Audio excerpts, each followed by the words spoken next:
আসসালামু আলাইকুম, শুভ সকাল। আশা করছি সকলেই ভালো আছেন এবং আলহামদুলিল্লাহ আমিও ভালো আছি আপনাদের দোয়ায়। গতকালকে রাতে লাইভ করেছিলাম, তখন বলেছিলাম আমি যে সকাল 7টা-8টার দিকে লাইভ করব। তো একটু দেরি হয়ে গেছে, কারণ ঘুম থেকে উঠতে একটু দেরি হচ্ছে। ভোর সকালে উঠে আবার একটু ঘুমাইছিলাম। শীতের সকাল, বাইরে প্রচন্ড ঠান্ডা, ভিতরেও ঠান্ডা। তো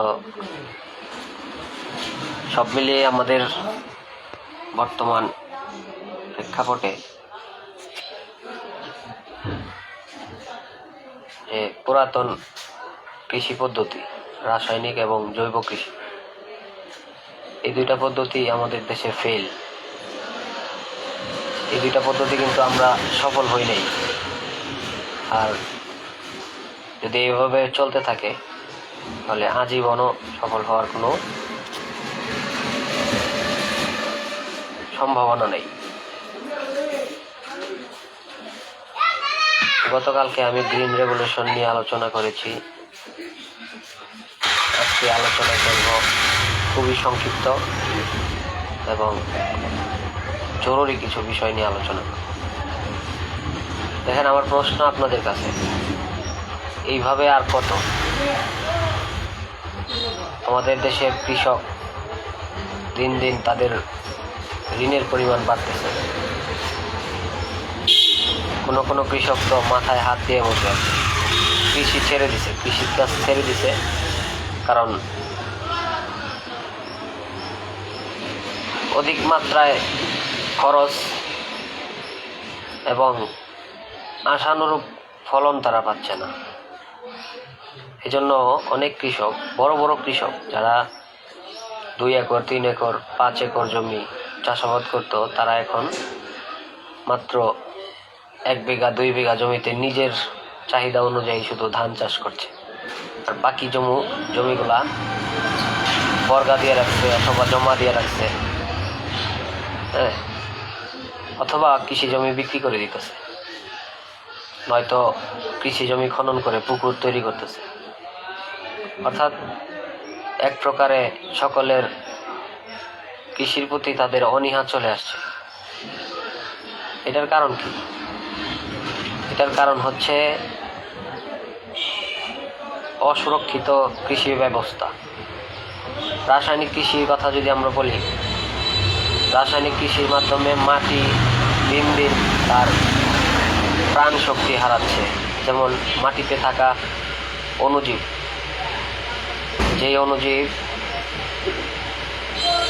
বাতাস ছাড়া বাঁচতে পারে না, অর্থাৎ অক্সিজেন নিয়ে তারা বেঁচে থাকে। এবং কোনো অণুজীব নাইট্রোজেন নেয়, কোনো অণুজীব আপনার মাটির জন্য কাজ করে, কোনো অণুজীব বাতাসের মধ্যে থাকা নাইট্রোজেন মাটিতে সংগ্রহিত করে, এবং কোনো অণুজীব ফসলের অবশিষ্টকে বিঘটন করে জৈবিক কার্বনে রূপান্তরিত করে। অর্থাৎ অণুজীব হচ্ছে মাটির প্রাণ। আর আমরা সেই অণুজীব রাসায়নিক কৃষি এবং জৈব কৃষির মাধ্যমে মেরে ফেলতেছি। দিন দিন আমাদের জমিতে অণুজীবের সংখ্যা ক্রমশই কমছে। এর কারণ হচ্ছে রাসায়নিক কৃষি এবং জৈব কৃষি। রাসায়নিক কৃষি তো সবাই জানেন কীরকম ভয়ঙ্কর, এটা বলার কোনো প্রয়োজন পড়ে না। কিন্তু জৈব কৃষি নিয়ে অনেকের সন্দেহ থাকে যে জৈব কৃষি তো আসলে প্রাকৃতিকভাবেই করা হয়, অর্গ্যানিক বলা হয়। তো আমি কেন বলতেছি জৈব কৃষি ভয়ঙ্কর? রাসায়নিকের চেয়ে জৈব কৃষিটা বেশি ভয়ঙ্কর এবং ব্যয়বহুল। জৈব কৃষি সব কৃষকের জন্য পসিবল না। জৈব কৃষি করতে হলে আপনার জমিকে প্রচুর পরিমাণে জৈব সার প্রয়োগ করতে হবে, ভার্মি কম্পোস্ট সার প্রয়োগ করতে হবে, দামি দামি অর্গ্যানিক পেস্টিসাইড কীটনাশক ব্যবহার করতে হবে। তো সব কৃষকের দ্বারা এটা কিন্তু সম্ভব না। কয়জন কৃষক আছেন যে জৈব কৃষি করছেন কিন্তু সফলভাবে করতেছেন, বাণিজ্যিকভাবে করতেছেন? এমন কৃষক খুবই কম। যদিও করতেছেন, বিপুল মাত্রায় অর্থ ব্যয় করতেছেন, উৎপাদিত ফসল অনেক অধিক দামে বিক্রি করতেছেন, এই জন্য তারা টিকে আছে। কিন্তু আমাদের লক্ষ্য হচ্ছে যে কনজিউমার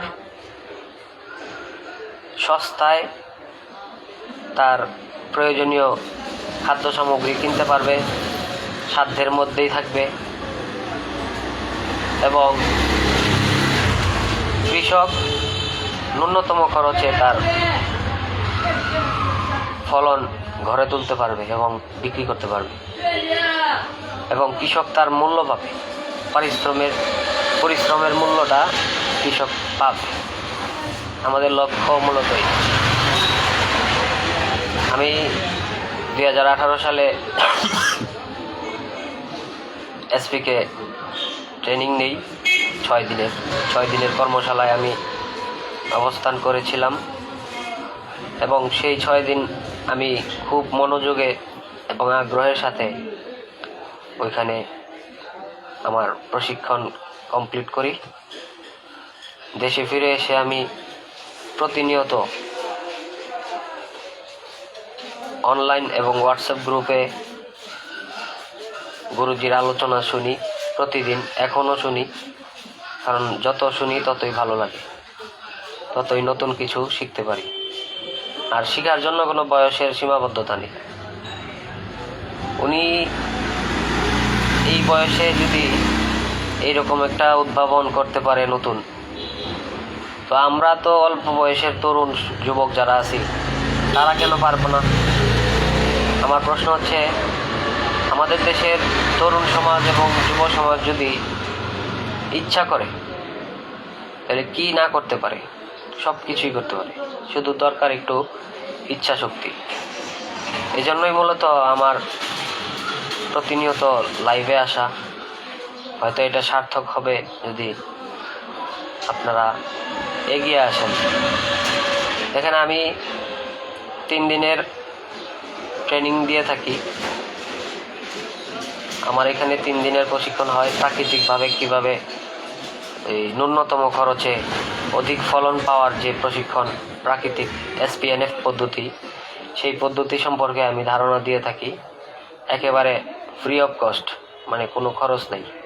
আপনি আসবেন, এখানে প্রশিক্ষণ নেবেন, খাওয়া দাওয়া পর্যন্ত আমি অ্যারেঞ্জ করি, থাকার ব্যবস্থা করি। কারণ আমার উদ্দেশ্য হচ্ছে যে এই জীবনে যা কিছুই করতেছি, হয়তো আমি খুব সুখে আছি, কিন্তু আমার দেশের কথা আমার চিন্তা করতে হবে। আমি একজন বাংলাদেশের নাগরিক হিসেবে আমার দায়িত্ব হয় আমার দেশের মানুষের কথা চিন্তা করা, অন্তত আমার এলাকার মানুষের কথা চিন্তা করা। যেই সব মানুষ দিনরাত পরিশ্রম করতেছেন কিন্তু তাদের মূল্য পাচ্ছেন না। কৃষক এত কষ্ট করে ফসল উৎপাদন করতেছেন কিন্তু তার দাম তিনি পাচ্ছেন না, এবং সেই সাথে নিজে অস্বাস্থ্যকর খাবার, বিষাক্ত খাবার নিজে খাচ্ছেন এবং দেশের অন্যান্য মানুষকে খাওয়াচ্ছেন। কৃষক নিজের অজান্তেই কসাই হয়ে গেছে এখন বর্তমানে। কৃষক নিজেও জানে না যে সে একজন কসাই। সে মানুষকে বিষ খাওয়াইতেছে, নিজেও বিষ খাইতেছে। ফসলের মধ্যে রাসায়নিক এবং কীটনাশকের অবশিষ্ট পাওয়া গেছে। এটা আমার কোনো কথা না, আমার মুখের কথা না, এটা আপনারা বিভিন্ন নিউজ চ্যানেল ঘাটাঘাটি করলে দেখতে পারবেন। ইভেন গরুর দুধের মধ্যে পর্যন্ত বিষাক্ত জড় পদার্থ চলে আসছে। এন্ডোসালফান নামে একটা কীটনাশক বিষ, যেটা এন্ডোসালফানের 1 ফোঁটা যদি কেউ পান করে ওই ব্যক্তি চিরদিনের জন্য মুক্তি। ইউরিয়া 2 চামচ যদি কেউ খায় তারও মুক্তি। সুতরাং আমাদের এই ভয়ঙ্কর পদ্ধতি থেকে আমাদেরকে বেরিয়ে আসতে হবে। দেখেন, ইউরোপ আমেরিকা আরো আগেই এগুলা ব্যান করে দিছে। তাদের দেশে এই ধরনের কৃষি হয় না। তারা অর্গানিক কৃষি করে, জৈবিক কৃষি। তবে জৈবিক কৃষি রাসায়নিকের চেয়েও ভয়ঙ্কর। ভার্মিকম্পোস্ট সার তৈরি করতে যে কেঁচো দরকার হয়, সেই কেঁচো কিন্তু আমাদের দেশীয় কোনো কেঁচো না, বিদেশি। আর এই কেঁচো মূলত তারা ব্যবহার করে বায়ু মনিটরিংয়ের জন্য। মাটিতে থাকা যেই বিষাক্ত পদার্থ সেগুলাকে বের করার জন্য মূলত তারা এই কেঁচো ব্যবহার করে। আর সেই কেঁচো দিয়ে আমরা ভার্মি কম্পোস্ট তৈরি করতেছি, আর মনে করতেছি যে এই কম্পোস্ট যদি আমরা মাটিতে প্রয়োগ করি মাটি উর্বর হয়ে যাবে। এগুলো মিথ্যা, সম্পূর্ণ মিথ্যা। কিভাবে মিথ্যা আমি গতকাল বলেছি, আবারও বলতেছি যে জৈব কৃষিতে যে ব্যবহৃত ভার্মি কম্পোস্ট, এর মধ্যে ক্যাডমিয়াম, আর্সেনিক, মার্কিউরি, লিড এর মতো জড় পদার্থ, বিষাক্ত জড় পদার্থ। আমরা সবাই জানি যে এগুলা যদি দেহে প্রবেশ করে, দেহের রোগ প্রতিরোধ ক্ষমতা কমে যায়, মানুষ অপুষ্পক হয়ে যায়, সন্তান জন্ম দেওয়ার ক্ষমতা পর্যন্ত কমে যাচ্ছে। এটা আমার কথা না, এটা মেডিকেল রিপোর্ট। একদিকে বেসিক সায়েন্স বলতেছে গাছের প্রয়োজনীয় খাদ্যের 98.5% হাওয়া, পানি আর সূর্যের আলো দিয়ে গঠিত। মানে গাছের যে শরীর, ওই শরীর 98.5% হাওয়া, পানি এবং সূর্যের আলো দ্বারা গঠিত। মাত্র 1.5% খাদ্য গাছ মাটি থেকে নেয়, খনিজ উপাদান, খনিজ খাদ্য। মাটি হচ্ছে খনিজ খাদ্যের ভাণ্ডার। কিন্তু আমাদেরকে কৃষি বিজ্ঞানীরা বলেন যে আমাদের মাটিতে নাকি কিচ্ছু নাই। তারা মাটির মাত্র 6 ইঞ্চি মাটি পরীক্ষা করে একটা সিদ্ধান্ত আমাদেরকে দেয়, একটা রিপোর্ট আমাদেরকে দেয়, আমরা সেটাই মেনে নেই। কিন্তু এই 6 ইঞ্চি মাটির গভীরে যত ধীরে ধীরে গভীরে যাবেন, ততই খনিজ খাদ্যের ভাণ্ডার, খনিজ উপাদান যেমন ক্যালসিয়াম, ম্যাগনেসিয়াম, ফসফেট, পটাশ, এই ধরনের বোরন, এই ধরনের খনিজ উপাদান কিন্তু মাটিতে বিদ্যমান রয়েছে বিপুল মাত্রায়। কিন্তু সেগুলা যে অবস্থাতে আছে, গাছ কিন্তু ওই অবস্থাতে গ্রহণ করতে পারে না সরাসরি। তো আমাদেরকে বুঝতে হবে যে তাদের ষড়যন্ত্রটা হচ্ছে এমন বীজ তারা আবিষ্কার করেছে, জেনেটিক্যালি মডিফাইড। সেই বীজ থেকে যে গাছটি জন্ম নিবে, ওই গাছের একটা পদভ্যাস বলতে পারেন। পদভ্যাস হচ্ছে প্রয়োজনের চেয়ে অধিক সংগ্রহিত করা, গ্রহণ করা। এখন প্রয়োজনের অধিক বলতে কি বোঝায়? যেমন ওই গাছটি বেঁচে থাকার জন্য যতটুকু খাদ্যের প্রয়োজন বা তার দেহ গঠনের জন্য যতটুকু খাদ্যের প্রয়োজন ছিল, সে তার চেয়ে দ্বিগুণ মাত্রায় খাদ্য তার দেহে সংগ্রহিত করে।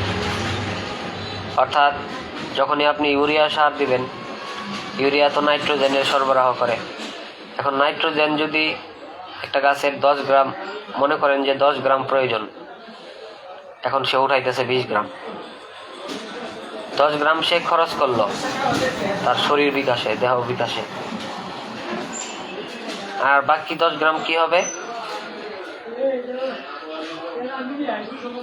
বাকি 10 গ্রাম প্রত্যেকটা কোষের ভিতরে যে খালি জায়গা, ভ্যাকুয়ালস আছে, সেগুলাতে সংগ্রহিত হবে। পরবর্তীতে এটা ফলে আসবে, ফলের মধ্যে আসবে। সবজি চাষ যারা করি, সবজিতে আসবে।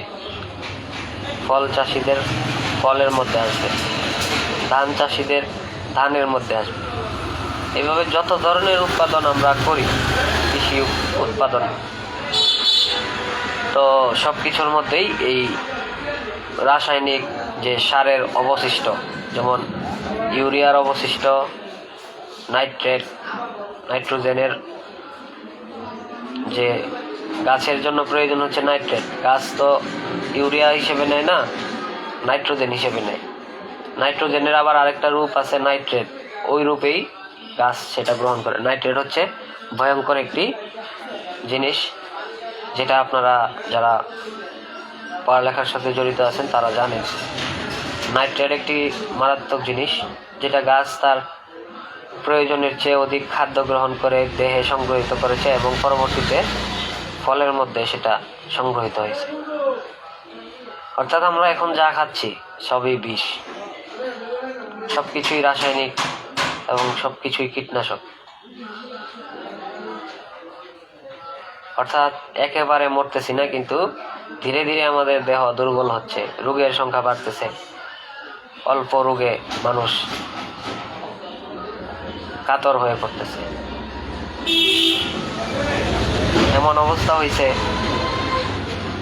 যে সামান্য জ্বর আসলে ঢাকা মেডিকেল পর্যন্ত যাইতে হয়। অর্থাৎ আপনার রেজিস্ট্যান্স পাওয়ার কমে গেছে, আর এই রেজিস্ট্যান্স পাওয়ার কমানোর কাজ করতেছে রাসায়নিক সার এবং কীটনাশক। কৃষক ক্যান্সারে আক্রান্ত হচ্ছে, কৃষকের ক্যান্সার হচ্ছে, বিষয়টা ভয়ঙ্কর না? কৃষক কেন ক্যান্সার হবে, কৃষকের কেন ক্যান্সার হবে? এই ক্যান্সারের একমাত্র কারণ হচ্ছে বর্তমান কৃষি ব্যবস্থা, কৃষি পদ্ধতি। তো অনেকেই বলবেন যে তো আমরা কি করতে পারি? অনেক কৃষক ভাই এই প্রশ্ন করেন, তো রাসায়নিক কৃষি বাদ দিয়া, জৈব কৃষি বাদ দিয়ে আমরা কি করব? ঘরে বসে থাকবো? না ভাই, আমি আপনাদেরকে ঘরে বসে থাকার কথা বলিনি। রাসায়নিক কৃষি এবং জৈব কৃষি বাদ দিয়ে আপনি SPNF পদ্ধতিতে যদি চাষাবাদ করেন, আপনার খরচ হবে ন্যূনতম খরচ এবং উৎপাদন হবে রাসায়নিকের চেয়ে 1.5 থেকে 2 গুণ। প্রথম বছরই আপনি রাসায়নিকের যে পরিমাণ উৎপাদন হইতো সমপরিমাণ পাবেন। এরপর থেকে আপনি যত দিন যাবে তত আপনার ফলন বাড়বে। এর কিছু বৈজ্ঞানিক কারণ আছে। আমি যখনই বলতেছি যে উৎপাদন বাড়বে 2 গুণ বা 1.5 গুণ, তখন আমার দায়িত্ব হয় প্রমাণ করার, প্রমাণ দিতে হয়। বর্তমানের প্রজন্ম প্রমাণ ছাড়া কিছু বিশ্বাস করে না। বিজ্ঞান তো, তারা বিজ্ঞানকে খুব সম্মান করে, ভক্তি বিজ্ঞানের প্রতি। তো আমি বিজ্ঞান দিয়েই আপনাদেরকে প্রমাণ দিব যে বেসিক সায়েন্স বলতেছে মাটিতে অণুজীবের সংখ্যা বাড়ানোর কথা, আর অপরদিকে কৃষি বিজ্ঞান বলতেছে, এগ্রিকালচারাল সায়েন্স বলতেছে মাটিতে ইনপুট অর্থাৎ সারের সংখ্যা বাড়াইতে, সারের পরিমাণ বাড়াইতে। মানে আপনার মাটিতে কিচ্ছু নাই, আপনি সব কিছু গাছকে উপর থেকে খাবার দিতে হবে। এটা হচ্ছে মানুষের তৈরি পদ্ধতি। আর গাছের প্রয়োজনীয় যে সকল উপাদান দরকার, সেগুলাকে যদি সৃষ্টিকর্তার নিয়ম অনুযায়ী দেওয়া হয়, তৈরি করে দেওয়া হয়, বা ওই পরিবেশটা তৈরি করে দেওয়া হয়, সেটাই হচ্ছে প্রাকৃতিক। প্রাকৃতিক মানে আধ্যাত্মিক কৃষি। আধ্যাত্মিক কৃষি মানে যে গাছের প্রয়োজনীয় যে সমস্ত সামগ্রী বা উপাদানের প্রয়োজন, সেটার পরিপূরক মানুষ করবে না, সৃষ্টিকর্তাই করবে। যেমনটি করতেছেন জঙ্গলের গাছপালা আমরা দেখি। আপনার এখানে ফসল হইতেছে না পানির অভাবে, আম গাছ, জাম গাছ মারা যাইতেছে, শুকায় যাইতেছে, কিন্তু একই সময়ে জঙ্গলের উঁচু গাছ, পাহাড়ের উঁচু গাছ সোজা দাঁড়ায় আছে, ফলে পরিপূর্ণ, পাতা সবুজ, গাছ রোগমুক্ত, কীটপতঙ্গ মুক্ত। তাহলে ওইটা কিভাবে হইল? আপনার জমিতে আপনি এত কিছু দিলেন, কীটনাশক, রাসায়নিক সার, উপর থেকে খাবার আর খাবার, কিন্তু আপনারটা তো শুকিয়ে গেল সামান্য পানির অভাবে। ওইটার পানির অভাব হচ্ছে না কেন? পানি কোথায় পাইল? নাইট্রোজেন কোথায় পাইল? আপনি তো জঙ্গলে গিয়ে নাইট্রোজেন দেন নাই। জঙ্গলের গাছে কি কেউ গিয়ে নাইট্রোজেন দিয়ে আসছেন বা কীটনাশক দিয়ে পোকা দমন করেছেন? না। অর্থাৎ কেউ না কেউ তো এটা করছে। কে করছে? সৃষ্টিকর্তার পক্ষ থেকে এটা হয়েছে। সৃষ্টিকর্তা একটা আইন করে দিছে, প্রকৃতি। প্রকৃতি মানে আধ্যাত্মিকতা। ওই বিষয়টা আমাদেরকে বুঝতে হবে। আর আমরা যে মডেলটা আমরা আনছি সেটাই মূলত প্রাকৃতিক মডেল। জঙ্গলের থেকে এই মডেলটা আনা হয়েছে। জঙ্গলের গাছপালা যেভাবে বেঁচে থাকে আমরা জমিতে ঠিক সেইভাবে গাছের পরিবেশ তৈরি করে দিব। ওইখানে যেরকম খাদ্যচক্র, হ্যাঁ, তো আমরা আমাদের জমিতে ঠিক একইভাবে আমরা যদি পরিবেশ করে দিতে পারি, অবশ্যই আমরা বিনা খরচে, প্রথম বছরে শুধু আপনার বীজটা কিনতে হবে, দেশি বীজ। দেশি বীজ আমাদের দেশে এখনো আছে, হারায় যায় নাই। যেমন যারা ধান চাষ করেন, ধানের দেশি ভ্যারাইটি কিন্তু অনেক আছে, অনেক। এমন ধানের বীজ আছে যেগুলোর ফলন রাসায়নিক যে জিএম বীজ, হাইব্রিড থেকে বেশি উৎপাদন হয় প্রাকৃতিক পদ্ধতিতে। তবে রাসায়নিকে হবে না। রাসায়নিক পদ্ধতিতে শুধু হাইব্রিড এবং জেনেটিক্যালি মডিফাইড বীজ দিয়ে করা সম্ভব, দেশি বীজ দিয়ে করা সম্ভব না। কারণ ওই বীজের মধ্যে কিছু মডিফাই করা হয়, যে প্রয়োজনের চেয়ে বেশি সংগ্রহ করে খাদ্য এবং ফলন বেশি দেয়। খাদ্য যদি বেশি পায়, ফলন তো বেশি দিবেই। তার শরীরের গঠন যদি বেশি হয়, ফলন তো এমনিতেই বেশি হবে, এটা স্বাভাবিক। তবে এই ফলন বৃদ্ধি এবং শরীর গঠনের সময় যদি বেশি অধিক মাত্রায় অতিরিক্ত তাড়াতাড়ি যদি বৃদ্ধি হয়, তাহলে এটা আমরা বলবো যে আনকন্ট্রোল সেল ডিভিশন, মানে অনিয়ন্ত্রিত কোষ বিভাজন হয় এই গাছগুলোর মধ্যে। দেখবেন যে অল্প সময়ে বড় হয়ে গেছে, অল্প সময়ে ফল আসতেছে। 40 দিনে লাউ, 35 দিনে লাউ, 40 দিনে শশা, 70 দিনে শশা। আরে ভাই, আপনার বুঝতে হবে যে এই গাছটা তার সময়ের এত আগে কিভাবে ফলন দিতেছে। অর্থাৎ এর ভিতরে কিছু না কিছু মানে চলতেছে, যে তার সময় হওয়ার পূর্বেই ফলন দিতে হচ্ছে বাধ্য হয়ে। পরিপক্কতা নাই গাছের, যে একটা ম্যাচুরিটি আছে। গাছ এখনো ম্যাচিওর হয় নাই, কিন্তু গাছের ফল এবং খুব সুন্দর দেখতে, ফলন খুব ভালো। কীটনাশক লাগতেছে, কারণ ওই গাছ কীটনাশক ছাড়া আসলে টিকে থাকতে পারে না।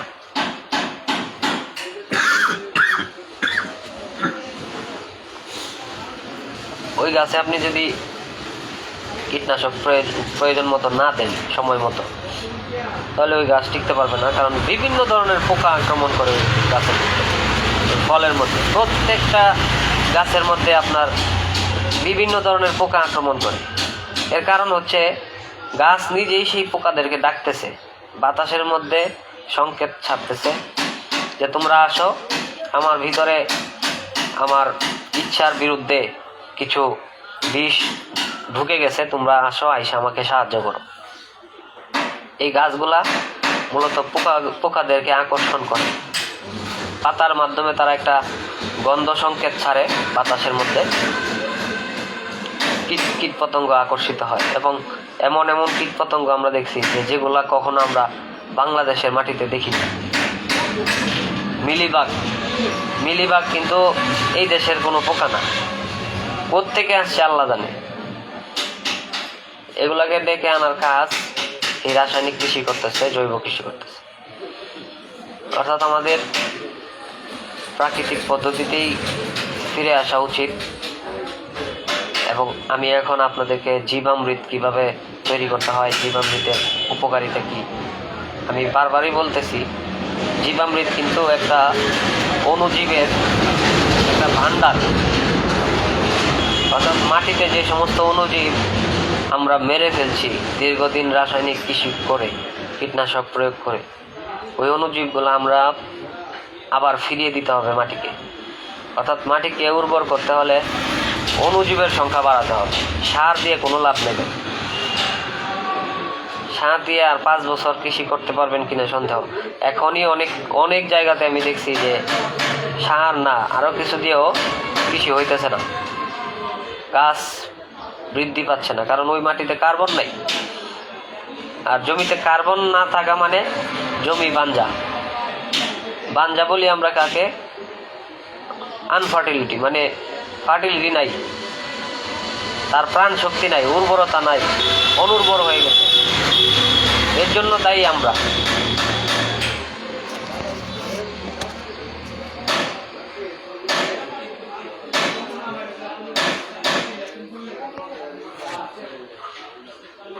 আমরাই এর জন্য দায়ী।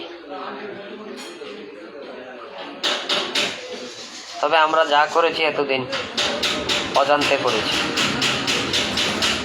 এখন যারা জানতে পারছেন যে রাসায়নিক কৃষি এবং জৈব কৃষি কতটা ভয়ঙ্কর, যাদের এখনও বিশ্বাস হয় না, তাদেরকে তো আমি বললামই যে বর্তমান আপনার বাংলাদেশের প্রেক্ষাপট অনুযায়ী আপনারা বলেন, বুকে হাত দিয়ে বলেন যে কোনো মানুষ সুস্থ আছে কিনা। প্রত্যেকটা মানুষের বিভিন্ন রোগে আক্রান্ত, একটা না একটা রোগ মানুষের মধ্যে আছে। আর ক্যান্সারের মতো ভয়াবহ রোগ এবং ডায়াবেটিস, হার্ট অ্যাটাকের মতো রোগ দিন দিন বৃদ্ধি পাচ্ছে, কারণ আমাদের রোগ প্রতিরোধ ক্ষমতা, রেজিস্ট্যান্স পাওয়ার কমতেছে দিন দিন। এর একমাত্র কারণ এই রাসায়নিক এবং জৈব কৃষি। আর কত 70 বছর হয়ে গেছে রাসায়নিক কৃষি করতেছি আমরা, এখন পর্যন্ত আমাদের কোনো সার্থকতা নাই, সফলতা নাই। আমরা এখনো খাদ্য স্বয়ংসম্পূর্ণ হতে পারি নাই, তাহলে আর কেন করব? আমার প্রশ্ন হচ্ছে, আমরা যদি খাদ্যের স্বয়ংসম্পূর্ণ নাই হতে পারি, তাহলে এই বিষাক্ত কৃষি আমরা কেন করব? হ্যাঁ, যদি মানতাম যে আমরা খাদ্যে স্বয়ংসম্পূর্ণ হয়ে গেছি, তাহলে বলতাম যে না, অন্তত আমাদের দেশ আমাদের খাদ্যের চাহিদা পূরণ করতে পারতেছে আমাদের কৃষক।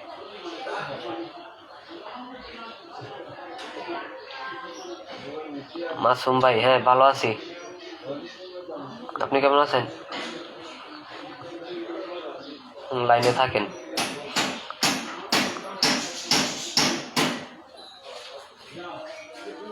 দেখেন, আমরা প্রত্যেকটা মানুষের এই যে রোগের কারণ হচ্ছে এই রাসায়নিক কৃষি। আমি বারবার বলি যে কীটনাশক এবং রাসায়নিক সারের যে অবশিষ্ট, সেগুলা আমাদের খাদ্যে চলে আসতেছে। এগুলা কি আমার কোনো কথা, আমার মুখের কথা? এগুলো হইতেছে যারা গবেষণা করতেছেন তাদের কথা, বিজ্ঞানের কথা। রাসায়নিক এবং জৈব কৃষির কারণে আমাদের খাদ্যের মধ্যে এই কীটনাশকের অবশিষ্ট চলে আসতেছে। কৃষকের ক্যান্সার হইতেছে। কারণ কি? কারণ কৃষক সারাদিন ওই জমিতে থাকে, কীটনাশক প্রয়োগ করে, নিজের ক্ষেতে নিজে কীটনাশক দেয়। এই কীটনাশকের অংশবিশেষ তার নাক দিয়ে, তার শ্বাস প্রশ্বাসের মাধ্যমে ভিতরে প্রবেশ করে, তার ভিতরের রেজিস্ট্যান্স পাওয়ারকে কমিয়ে দেয়, রোগ প্রতিরোধ ক্ষমতা কমায়, শরীরকে দুর্বল করে এবং ক্যান্সারের দেখা দেয়। ক্যান্সার কিন্তু এমনিতে আসে না। ক্যান্সার আসতে হলে ক্যান্সারের অনেকগুলো স্টেজ আছে, অনেকগুলো স্তর আছে। শেষ পর্যায়ে যখন আপনি গিয়ে আঘাত করবেন, তখন ক্যান্সার হবে। এত সহজে কারো ক্যান্সার হয় না। এখন বুঝেন, ক্যান্সারের মতো মারাত্মক রোগ কত সহজে আমাদের দেশে বাড়তেছে। এবং সবচেয়ে বেশি, মানে 26% রোগী কৃষক, আর অন্যান্য পেশার লোক খুব কম। বড় একটা অংশ কৃষক, 1/4 হচ্ছে কৃষক। সুতরাং আমরা এই ভয়ঙ্কর পদ্ধতি ত্যাগ করতে হবে। এখন অনেকে প্রশ্ন করবেন যে, তো আমরা যদি রাসায়নিক কৃষি, জৈব কৃষি ছেড়ে দেই, কি করবো তাইলে? ঘরে বসে থাকবেন? না, ঘরে বসার কথা আমি বলি নাই। SPNF নামে একটা পদ্ধতি বের হয়েছে, Subhash Palekar natural farming. Natural farming বলতে আমরা বুঝি যে প্রাকৃতিক কৃষি, প্রাকৃতিক পদ্ধতিতে সৃষ্টিকর্তার আইন অনুযায়ী, প্রকৃতির আইন অনুযায়ী আমরা কৃষি করব। এতে করে আমরা নিরাপদ খাদ্য উৎপাদন করতে পারবো, দেশের মানুষকে সুস্থ রাখতে পারবো, নিজেও সুস্থ থাকতে পারবো। নিজের বিপদ আমরা নিজে ডাইকে আনছি।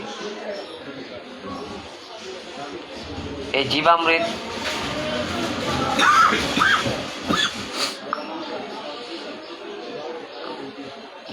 তৈরি করার নিয়ম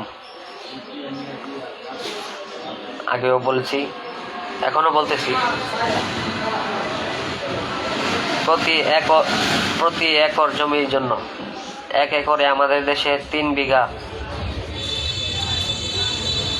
অর্থাৎ 3 বিঘা জমির জন্য একটা ড্রাম নিতে হবে, যে ড্রামে 200 লিটার থেকে 220 লিটার পানি ধরবে। এরকম একটা ড্রাম নেবেন। ওই ড্রামের মধ্যে 180 লিটার পানি। তো আচ্ছা, এর মধ্যে আরেকটা কথা মনে হয়ে গেল যে SPNF পদ্ধতিটা আসলে কি। SPNF পদ্ধতি আপনারা ইউটিউবে সার্চ করে দেখবেন। যাদের হিন্দি ভাষা, যাদের মানে বোঝার সাথে আছে, মানে যারা বুঝেন হিন্দি ভাষা, গুরুজি আসলে হিন্দিতে কথা বলেন এবং মারাঠি ভাষায় কথা বলেন, যেহেতু উনি মহারাষ্ট্রের। তো গুরুজির ভাষা কিন্তু হিন্দি যারা বোঝেন তারা ওই গুরুজির লেকচার শুনতে পারবেন। তো আমি চিন্তা করলাম যে আমাদের দেশের সবাই তো আর হিন্দি ভাষা বুঝবে না বা মারাঠি ভাষা বুঝবে না, যদিও আমি হিন্দি এবং মারাঠির উপরে বিশেষভাবে মানে পাণ্ডিত্য হাসিল করছি বলা যায়, আমি সবই বুঝি। চিন্তা করছি যে সবাই তো আর হিন্দি এবং মারাঠি ভাষা বুঝবে না, সুতরাং বাংলাতেই বলতে হবে, এবং বাংলাতে এমনভাবে বলতে হবে যাতে প্রান্তিক পর্যায়ে কৃষকরা পর্যন্ত বোঝে। মাঠে গিয়ে বোঝাইতে হবে, কৃষকের কাছে গিয়ে বোঝাইতে হবে।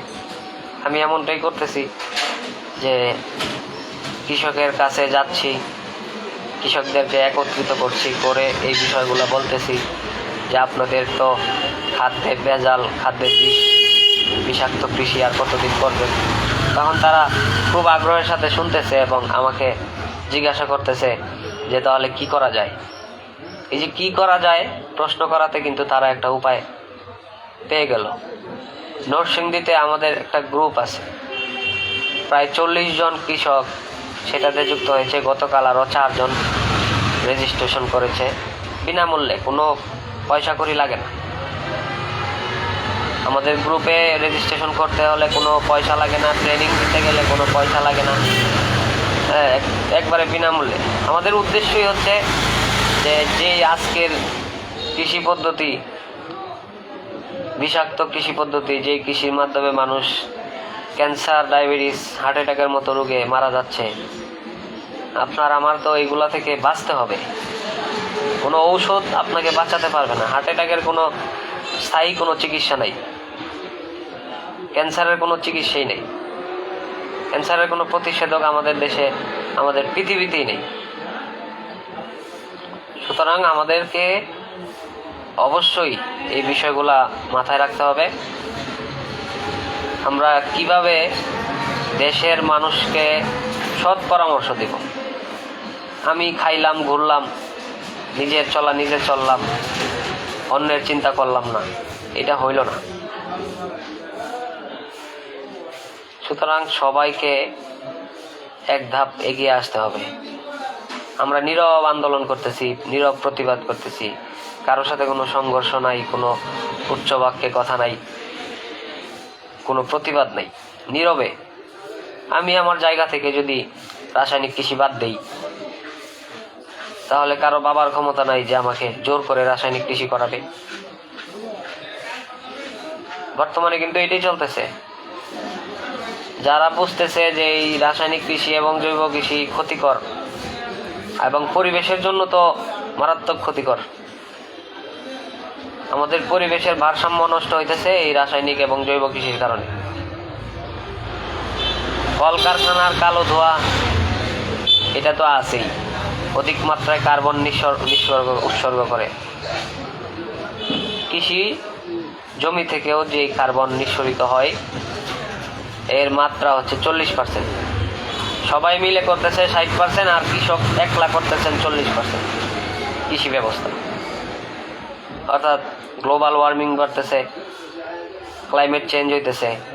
এর জন্য দায়ী কে?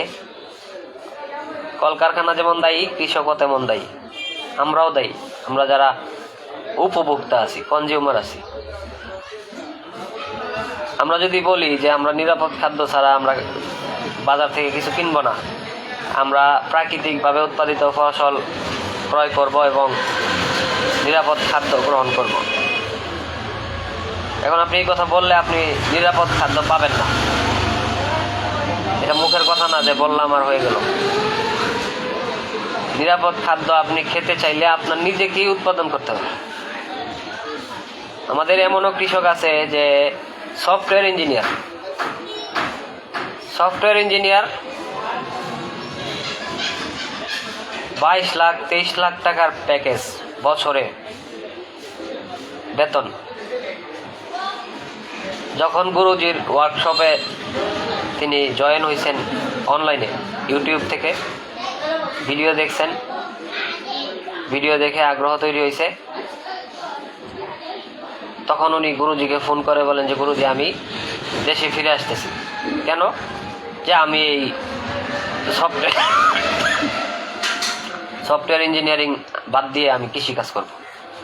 আমার ইয়াতে গ্রামে ইন্ডিয়াতে আমার অনেক জমি আছে, তা আমি কৃষিকাজ করব। গুরুজি প্রশ্ন করলেন যে কেন? আমি এইভাবে আর বিষাক্ত খাবার খাইতে চাই না, নিজে মরতে চাই না, আমার পরিবারকেও মারতে চাই না। তো উনি আইসা 6 দিনের একটা প্রশিক্ষণ নেন এবং সম্পূর্ণরূপে পালন করতে থাকেন এবং তিনি সাকসেস। বর্তমানে তিনি ভারতের একজন বিশিষ্ট কৃষক, যার প্রায় 100 একর জমি তিনি একা চাষ করতেছেন, কোনো কীটনাশক এবং রাসায়নিক সার ছাড়া। রাসায়নিক সার ছাড়া কৃষি হবে না, কীটনাশক না দিলে ফসল রক্ষা হবে না। এই কথাগুলো হচ্ছে কৃষি বিজ্ঞানীদের আর ওই যে এনজিও সমিতিতে যারা চাকরি করে, সমিতি, এই কিস্তিওয়ালা বেটারা, হেরার মুখেই শোভা পায়। বেসিক সায়েন্স কিন্তু এটা বলে না রাসায়নিক সার দিতে হবে। মাটিতে বেসিক সায়েন্স বলতেছে মাটিতে খনিজ উপাদান প্রচুর পরিমাণে বিদ্যমান, যেটা কিয়ামতের আগ পর্যন্ত শেষ হবে না। আর কৃষি বিজ্ঞান বলতেছে মাটিতে কিচ্ছু নাই, উপর থেকে দিতে হবে।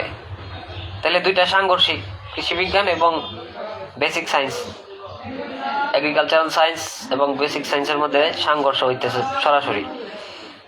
একদিকে তারা বলতেছে আছে, আরেকদিকে বলতেছে আমাদের মাটিতে কিছু নাই। তাহলে আমরা কার কথা মানতে পারি? বেসিক সায়েন্স আমরা মানতে পারি, কারণ বেসিক সায়েন্স গবেষণা করে রিপোর্টটা দেয়। আর কৃষিবিজ্ঞান ষড়যন্ত্রের ছলে তাদের সুবিধা অনুযায়ী যে রিপোর্টটা তৈরি করা দরকার তারা সেইভাবেই রিপোর্ট তৈরি করে।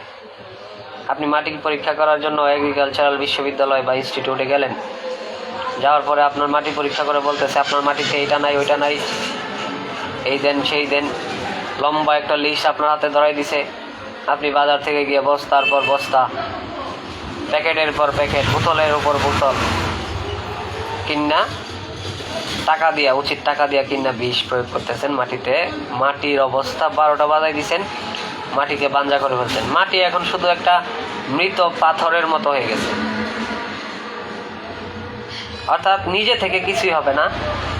আপনি যদি এটাকে খাবার না দেন, বর্তমান যে মাটি, খাবার যদি না দেন গাছকে, কিচ্ছু হবে না, কোনো উপাদান এখানে নাই। সার প্রয়োগ করতে করতে জমির অবস্থা এরকম হয়েছে, জমি এখন পাথরের মতো শক্ত হয়ে গেছে। আমরা আগে যখন দেখছি যে মুরব্বীরা লাঙল দিয়ে হাল চাষ করছে, যদিও তখন রাসায়নিক সার খুব কম ব্যবহার হইতো গ্রাম অঞ্চলে। আমাদের নাসিরনগরে মোটামুটি এটা আরও প্রায় 10-15 বছর আগে এরকম খুব কম হয়েছে, রাসায়নিক কৃষিটা ছড়াইছে খুব কম। তো আমরা দেখছি যে লাঙল দিয়ে হাল চাষ করতো, মাটি 2 দিকের মাটি মাঝখান থেকে লাঙলটা যাইতো, 2 দিকের মাটি এভাবে পড়তো, পড়ার সাথে সাথে গুঁড়ো হয়ে যেত, একবারে ফাঁকি পাউডারের মতো হয়ে যেত। এত নরম ছিল, এত ঝুরঝুরে ছিল মাটি। আর ওই মাটি এখন ট্রাক্টর দিয়েও হাল দিলে ট্রাক্টরের ফলা পর্যন্ত ভেঙে যায়। ট্রাকের ড্রাইভার যিনি হাল চাষ করেন, দেখবেন যে সে নাচতেছে, সিটে বসে নাচতেছে। আসলে সে নাচতেছে না, নিচের থেকে তাকে নাচাইতেছে। অধিক শক্তি প্রয়োগ করতে হইতেছে হাল বাওয়ার জন্য যে ফলা আছে ট্রাক্টরের মধ্যে যে লাগানো, এটা অনেক গভীরে, 1 ফিট পর্যন্ত গভীরের মাটি সে উল্টাইয়া পাল্টাইয়া ফেলাইতেছে একবার। অর্থাৎ উপরে যেই অণুজীবগুলা যাই অবশিষ্ট ছিল, সেই অণুজীবগুলা মাটিতে চাপা পড়তেছে, বাতাস অক্সিজেনের অভাবে সেগুলোও মারা যাইতেছে। অর্থাৎ আপনি কিচ্ছুই রাখেন নাই আপনার জমিতে, একবারে শেষ করে ফেলছেন। ওই সকল জমিতেও এসপিএনএফ পদ্ধতিতে প্রথম বছরে রাসায়নিকের সমান ফলন হবে। কোনো সার দিতে হবে না, কোনো কীটনাশক প্রয়োগ করতে হবে না। আই চ্যালেঞ্জ, কারণ আমি এটা করছি, আমি জানি। আমি যেই ব্যস্ততার মধ্যে থাকি, দেখেন আমি আমার দোকান চালাইতে হয়, আমার একটা স্কেলের শোরুম আছে, মাইশা ডিজিটাল স্কেল কর্পোরেশন, সেখানে সময় দিতে হয়। মাধবপুর ক্রিকেট একাডেমি আছে, ওইখানেও সময় দিতে হয়। দোকানের যত প্রয়োজন, মাল আনা নেওয়া, অর্ডার সংগ্রহ করা, কারখানায় গিয়ে দেখা কাজকর্ম ঠিকভাবে হচ্ছে কিনা আমার করতে হয়। নরসিংদীতে প্রতি মাসে অন্তত একবার হইলেও যাইতে হয় কৃষকদের মাঝে। ওইখানে আমাদের অনেক কৃষক ভাই, প্রায় 40 জন কৃষক ভাই এই পদ্ধতিতে তারা বাগান করেছে, কেউ আম বাগান, কেউ কলা বাগান, এইভাবে তারা করতেছে। তো চিন্তা করলাম যে আমার এলাকার মানুষ যদি এই বিষয়টা জানতো, হয়তো তাদের মধ্যেও কেউ করতে পারে বা উপকারে আসতে পারে। এই জন্যই মূলত এইভাবে লাইভে আসা। লাইভে আমি এইভাবে কখনো আসি নাই, আসার প্রয়োজন হয় নাই। তবে যখন দেখলাম যে এটা মানুষের জীবন নিয়ে একটা খেলা চলতেছে, ষড়যন্ত্র চলতেছে, দেখেন এটা একটা লুটপাট চলতেছে।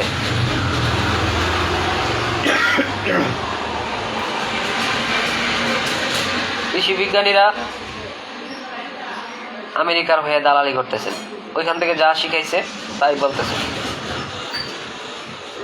আমরা তাদের কথা বিশ্বাস করতেছি, কৃষি বিজ্ঞানীরা যা বলতেছে তাই বিশ্বাস করতেছি। তবে আমরা নিজেরা কিন্তু গবেষণা করিনি। এখন শিক্ষা ব্যবস্থা এরকম হয়ে গেছে, যা শিখাইতেছে আমরা তাই শিখতেছি, তাই বলতেছি, পরবর্তী প্রজন্মকে আমরা তাই শিখাবো। বিষয়টা এরকম হয়ে গেছে, যাচাই বাছাই নেই। কৃষি বিজ্ঞানী বলছে অর্থাৎ এটা সত্যই হবে। তবে কৃষি বিজ্ঞান এবং বেসিক সায়েন্স দুইটা আলাদা জিনিস, তাদের মধ্যে সংঘর্ষ। একদিকে কৃষি বিজ্ঞান বলতেছে গাছের প্রয়োজনীয় যা যা লাগবে সব কিছু উপর থেকে দিতে হবে, অন্যদিকে বেসিক সায়েন্স বলতেছে যে গাছের প্রয়োজনীয় 98.5% শরীর গঠিত হয় হাওয়া, বাতাস, পানি এবং সূর্যের আলো থেকে। হাওয়া, পানি, সূর্যের আলো থেকে শরীর গঠন হয়। আর মাত্র 1.5% খাদ্য গ্রহণ করে খনিজ উপাদান, যেগুলো মাটি থেকে নেওয়া হয়। অর্থাৎ নাইট্রোজেন বাতাস থেকে নেয়, কার্বন ডাইঅক্সাইড বাতাসে আছে, কোনো টাকা দিতে হয় না। কার্বন ডাইঅক্সাইড কি টাকা দিয়ে কিনতে হয়? না। নাইট্রোজেন বর্তমানে আমরা যেটা ইউরিয়া সার হিসাবে দিতেছি, ওইটা আমরা কিনে দিতেছি। কিন্তু নাইট্রোজেন সৃষ্টিকর্তা বাতাসের মধ্যে এত পরিমাণে রাখছে, 78.6% বাতাসের মধ্যে নাইট্রোজেন আছে। অর্থাৎ 1 কেজি যদি আপনি হাওয়া বাতাস আপনি কোনো জায়গায় আবদ্ধ করেন, ওই 1 কেজির মধ্যে 760 গ্রাম নাইট্রোজেন পাবেন। মহাসাগর, নাইট্রোজেনের মহাসাগর হচ্ছে বাতাস। তো আমাদেরকে এইটা শিখায় নাই যে নাইট্রোজেন কিভাবে বাতাস থেকে আটকাইতে হবে, ধরতে হবে। আমাদেরকে শেখানো হয়েছে নাইট্রোজেন উপর থেকে দিতে হবে, বস্তার পর বস্তা। নাইট্রোজেন সার কিভাবে তৈরি হয়, ইউরিয়া সার কলকারখানায় যেভাবে তৈরি হয়, বাতাস থেকেই তো তারা নাইট্রোজেন সংগ্রহ করে। ওটা রাসায়নিক, ওটাকে সংগ্রহিত করার জন্য অনেক কেমিক্যাল ব্যবহার করা হয়, এই জন্য এটা কেমিক্যাল ফার্টিলাইজার।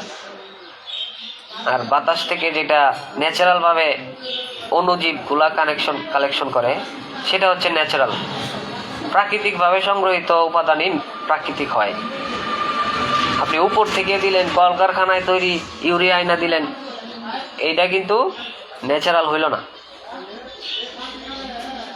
সুতরাং ন্যাচারালভাবে নাইট্রোজেন ধরে প্রাকৃতিক পদ্ধতিতে যারা করে। এসপিএনএফ পদ্ধতিতে কখনো ইউরিয়া সার দেওয়ার প্রয়োজন পড়ে না। আর আমি বারবার বলি যে ইউরিয়া সার প্রয়োগ করার আগে 2 চামচ ইউরিয়া খাইবেন, নিজে খেয়ে দেখবেন। ইউরিয়া সার তো চিনেন, সাদা সার, অনেকে চিনেন না। ইউরিয়া হচ্ছে সাদা সার। তারপর মাইট্রা সার একটা আছে ডিএপিটাও 1 চামচ খাইয়ে দেখবেন কিরকম লাগে।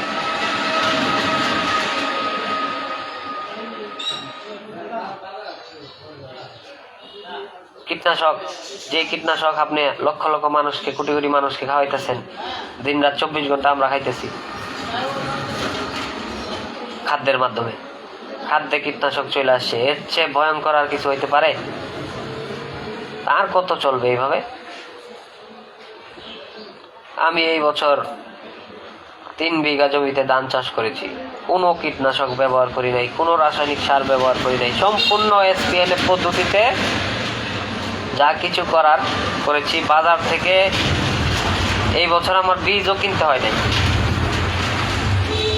এসপিএনএফ পদ্ধতিতে একবার বীজ কিনবেন আজীবন। কারণ এইবার যে ফলন হয়েছে, তখন আমি জমিতে গিয়ে দেখলাম যে কোন গাছটার গ্রোথ এবং উচ্চতা এবং ফলের সাইজ, ফলের পরিমাণ বেশি, ওই গাছটাকে আমি একটা সুতা, লাল সুতা দিয়ে বেঁধে দিলাম চিহ্নিত করার জন্য। এরকম আমার যত বীজ দরকার, যে পরিমাণ বীজ দরকার আগামী বছরের জন্য বা আগামী ফসলের জন্য, ওই বীজগুলাকে আমি শনাক্ত করলাম।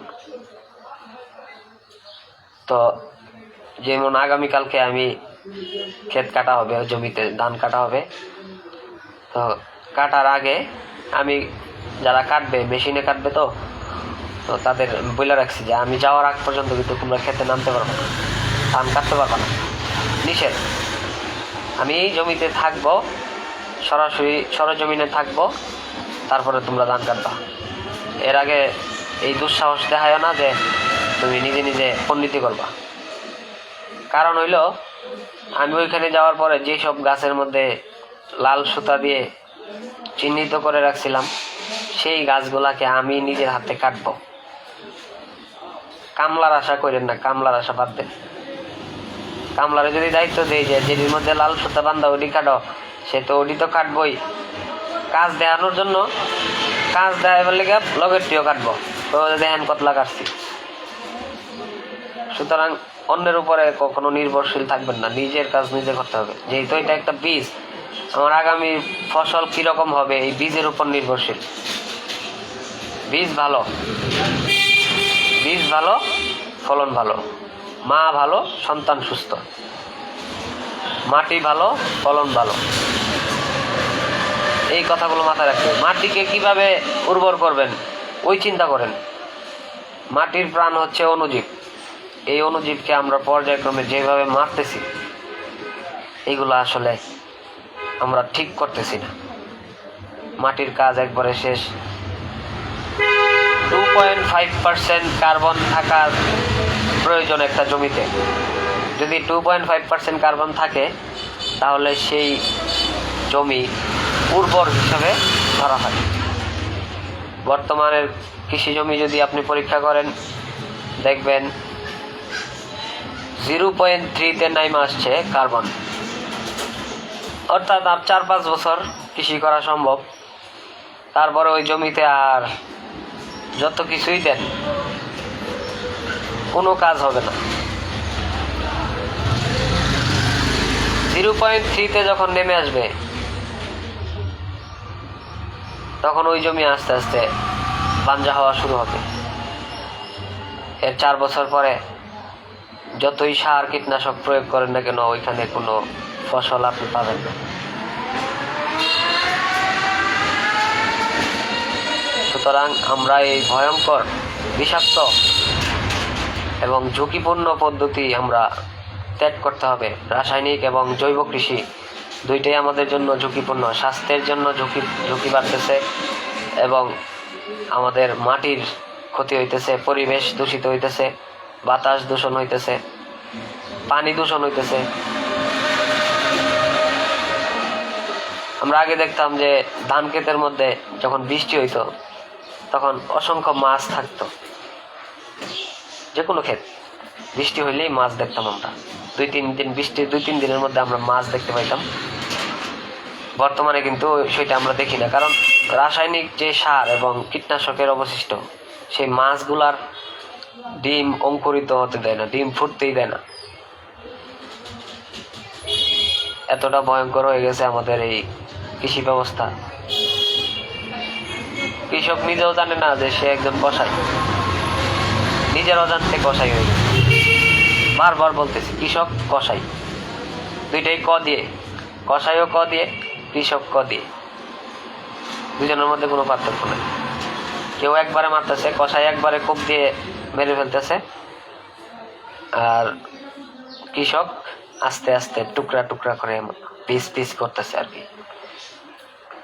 সুতরাং আমাদের সচেতন হতে হবে, নিরাপদ খাদ্য উৎপাদনে এক ধাপ এগিয়ে আসতে হবে। যেমন আমি শত ব্যস্ততার পরেও কৃষিকাজে লিপ্ত হয়েছি। কৃষিকাজে জড়ানোর একমাত্র উদ্দেশ্য ছিল যে আমি যেহেতু নিরাপদ খাদ্য পাচ্ছি না, কিনতেও পাচ্ছি না, টাকা দিয়েও মানে নিরাপদ খাদ্য আমি পাচ্ছি না, সুতরাং আমাকে এসপিএনএফ পদ্ধতিতে নিজেই করতে হবে, নিজের খাদ্য নিজে উৎপাদন করতে হবে। আমি আজকে 1 বছর যাবৎ প্রাকৃতিক উপায়ে তৈরি উৎপাদিত খাদ্য খাইতেছি। মাশাআল্লাহ, আমার শারীরিক সুস্থতার দিক দিয়ে বলেন, মোটামুটি আস্তে আস্তে দেখা যাচ্ছে যে শরীরের মধ্যে একটা পরিবর্তন আসতেছে।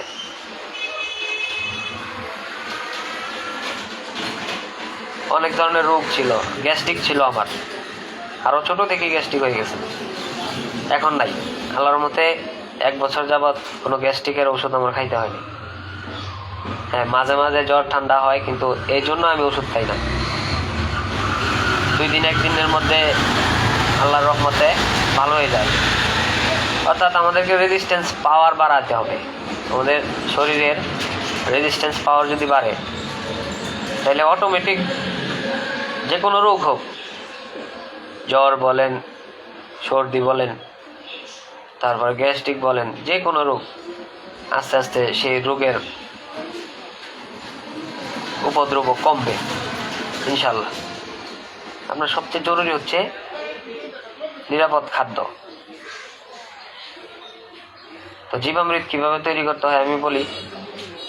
200 লিটার ড্রামের মধ্যে 180 লিটার পানি, এর মধ্যে 10 কেজি গোবর, 10 কেজি গোমূত্র, 10 লিটার গোমূত্র এবং 2 কেজি পরিমাণ বেসন, ডালের বেসন, ছোলা বুটের বেসন, বুটের ডালের বেসন, মাসকালাইয়ের বেসন হইলেও হবে, পাউডার, একবার পাউডার মিক্স করে নেবেন। গুড় দিতে হবে 2 কেজি। 1 মুঠো মাটির দরকার। মাটিটা কোত্থেকে নেবেন? যেখানে কখনো রাসায়নিক সার এবং কীটনাশক পড়ে নাই বা দেওয়া হয় নাই, যেমন রাস্তার 2 পাশের যে ঝোপঝাড় আছে বা বড় গাছ আছে, আম গাছ, জাম গাছ, কাঁঠাল গাছ, যেই গাছে আছে, ওই গাছের গোড়া থেকে 1 মুঠো মাটি আপনি আনবেন, ওইটা এনে এখানে দিবেন। ভালো করে মিশান, ভালো করে মিক্স করেন। মিক্স করার পর প্রতিদিন সকালে একবার, বিকালে একবার, এটা 2 বার 2 মিনিটের জন্য নেড়ে দিবেন, গুলিয়ে দিবেন আর কি।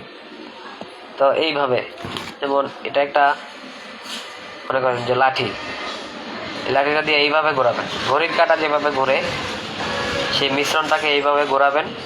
আর অবশ্যই একবারে ঢেকে রাখবেন না,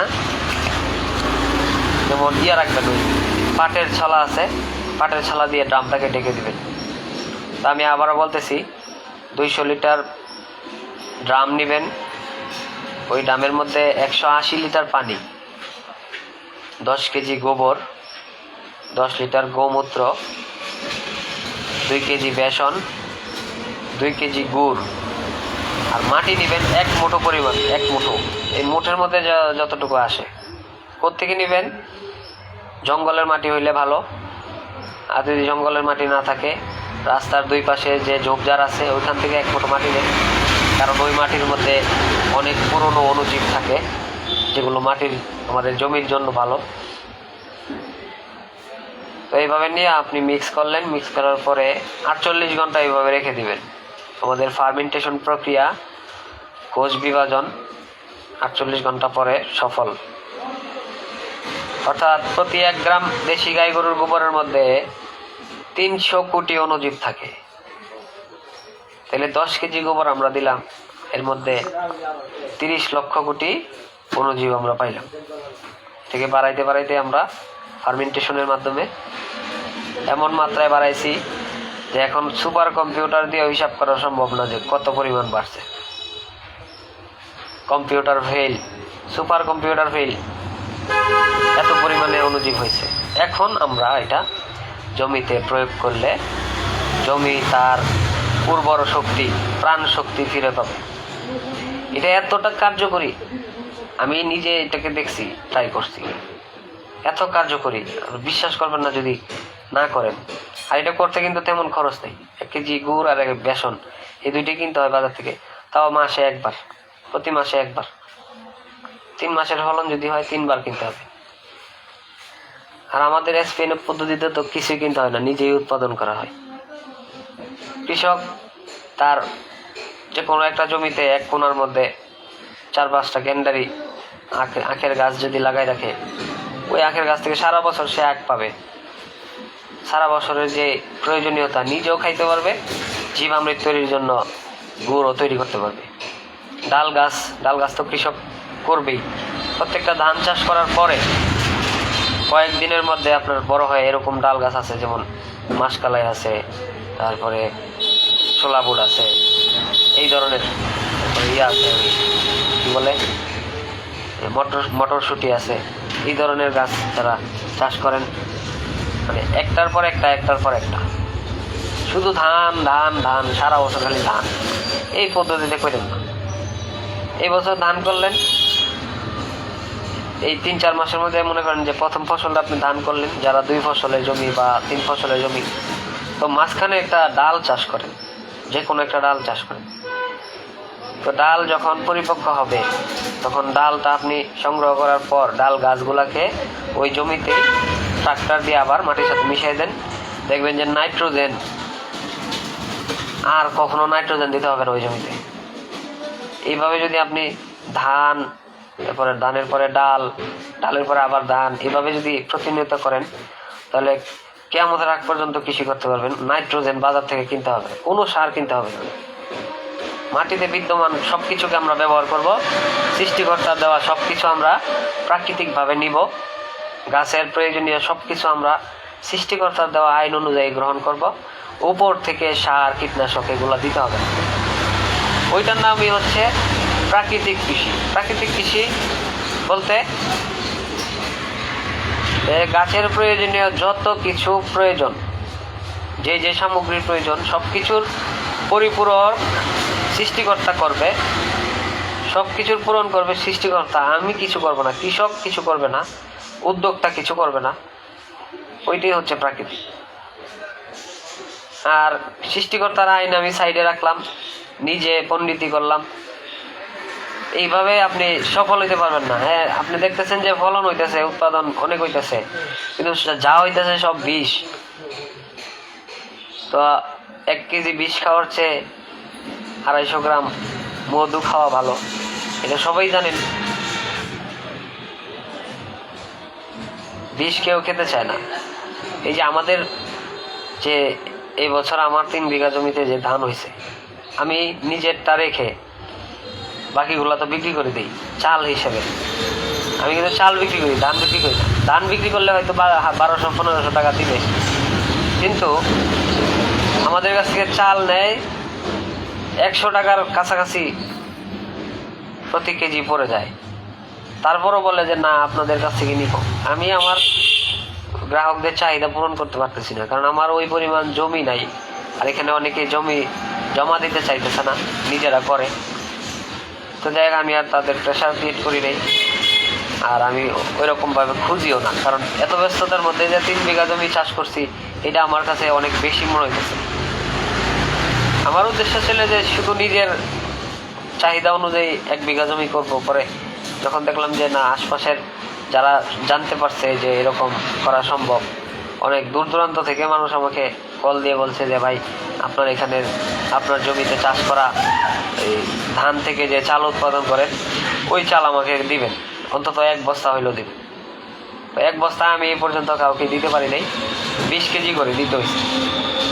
কারণ চাহিদা বেশি, উৎপাদন কম, এই জন্য দাম বেশি পাইছি, কিন্তু ওই অনুযায়ী উৎপাদন কিন্তু আমার হয়নি। আমার কাস্টমারের চাহিদা অনুযায়ী আমার উৎপাদন হয়নি, কারণ আমার জমির সংখ্যা কম। প্রতি 1 বিঘাতে 15 থেকে 20 মণ ধান, দেখি মানে মুখের কথা। প্রাকৃতিক কৃষিতে মানে কোনো সার, কোনো কীটনাশক কিচ্ছু নাই, কিন্তু এমনও জমি আছে 28 মণ পর্যন্ত ধান হয়েছে, 28 মণ। আর নরসিংদীর ভাইয়েরা তো একবারে মানে কি বলবো, তারা এত দ্রুত তাদের ডেভেলপ হইতেছে। এক আম বাগানি, কলা বাগানের এক ভাই ফোন দিছে গতকালকে, বলতেছে মাশাআল্লাহ ভাই, এবার কলার সাইজগুলো খুব ভালো হয়েছে। উনি G9 কলার ভ্যারাইটি করছে, G9 গ্র্যান্ড 9 যে কলার জাতটা আছে। টিস্যু কালচারের চারা আইনা লাগাইছিল। তো আমি তাকে বলছিলাম যে টিস্যু কালচার লাগাইন না, তো বলার আগেই মূলত তিনি বাগান করে ফেলছিলেন। পরে উনি বলতেছে কি উঠাই ফেলবো? আমি বলছি যে না, উঠানোর দরকার নেই, যেহেতু লাগাই ফেলছেন। এই টিস্যু কালচারের এই অমানুষ চারাকেই মানুষ করতে পারবো আমরা। প্রাকৃতিক পদ্ধতিতে যে চারাটা মনে করেন যে দুর্বল, ওইটাকেও আমরা সবল করতে পারবো শুধুমাত্র জীবামৃত প্রয়োগ করার মাধ্যমে। জীবামৃত মানে এমন একটা জিনিস যেটা আমি ভাষায় বোঝানো সম্ভব না, যে জীবামৃত মাটির জন্য কতটা উপকারী, গাছের জন্য কতটা উপকারী। সুতরাং আজকের জন্য বিদায় নিতেছি। আসসালামু আলাইকুম।